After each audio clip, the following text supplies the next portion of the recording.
ಗಣಿನಗರಿ ಬಳ್ಳಾರಿ ಜಿಲ್ಲೆಯಲ್ಲಿ ಇಂದು ಉದ್ಯೋಗ ವಿನಿಮಯ ಕಚೇರಿಯಲ್ಲಿ ಕ್ಯಾಂಪಸ್ ನೇಮಕಾತಿ ನಡೆಯಿತು.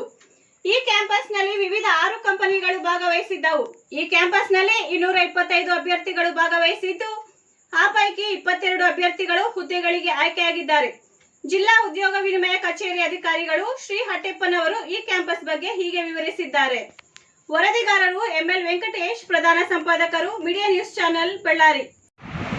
ನಾನು PS ಹಟ್ಟಪ್ಪ, ಜಿಲ್ಲಾ ಉದ್ಯೋಗಾಧಿಕಾರಿಗಳು, ಬಳ್ಳಾರಿ. ಇವತ್ತು ನಮ್ಮ ಕಚೇರಿಯಲ್ಲಿ ಒಂದು ಕ್ಯಾಂಪಸ್ ಸೆಂಟರ್ ಮಾಡ್ತಾಯಿದ್ವಿ. ಈ ಒಂದು ಪ್ರೊಸೆಸ್ನಲ್ಲಿ ಒಂದು 6 ಕಂಪ್ನಿಗಳು ಬಂದಿದ್ದಾವೆ. ಮುಖ್ಯವಾಗಿ Shriram general finance, LIC advisors, Airtel company, Nandi Vidyaniketan ಸ್ಕೂಲ್ದು, ಮತ್ತು ಇತ್ತ ಫೈನಾನ್ಸ್ ಇನ್ಸ್ಟಿಟ್ಯೂಟು, ಆಮೇಲೆ ರೂರಲ್ ಎನ್ವಿರಾನ್ಮೆಂಟಲ್ ಪ್ರೊಸೆಸ್ ಕಂಪ್ನಿ. ಇಷ್ಟು ಸುಮಾರು 6 ಕಂಪ್ನಿ ಬಂದವೆ. ಇದರ ಮುಖ್ಯವಾದ ಉದ್ದೇಶ ಇಷ್ಟೇ, ಸ್ಥಳೀಯ ನಿರುದ್ಯೋಗಿ ಅಭ್ಯರ್ಥಿಗಳಿಗೆ ಏನಾದರೂ ಒಂದು ಸರ್ಕಾರದಿಂದ ಲೇಟ್ ಆಗುತ್ತೆ, ಸರ್ಕಾರದಿಂದ ಉದ್ಯೋಗ ಪಡೆಯೋದು ಕಷ್ಟ ಅಂತ ನಿಮಗೆಲ್ಲರಿಗೂ ಗೊತ್ತು. ನಮಗೆಲ್ಲ ಓದ್ದರೆಲ್ಲೂ ಸರ್ಕಾರ ಉದ್ಯೋಗ ಸಿಗೋದಿಲ್ಲ. ಹಾಗಾಗಿ ಈ ನಿರುದ್ಯೋಗಿ ಹುಡುಗರಿಗೆ ಏನಾದರೂ ಅಟ್ಲೀಸ್ಟ್ ಖಾಸಗಿ ವಲಯದಲ್ಲಿ ಯಾವುದಾದ್ರು ಕಂಪ್ನಿಗಳಲ್ಲಿ ಏನಾದ್ರು ಸೇರಿಸ್ಬಿಟ್ಟು ಅವ್ರ ಕಾಲ ಮೇಲೆ ನಿಲ್ಲಂತೆ ಮಾಡೋದು ನಮ್ಮ ಉದ್ದೇಶ.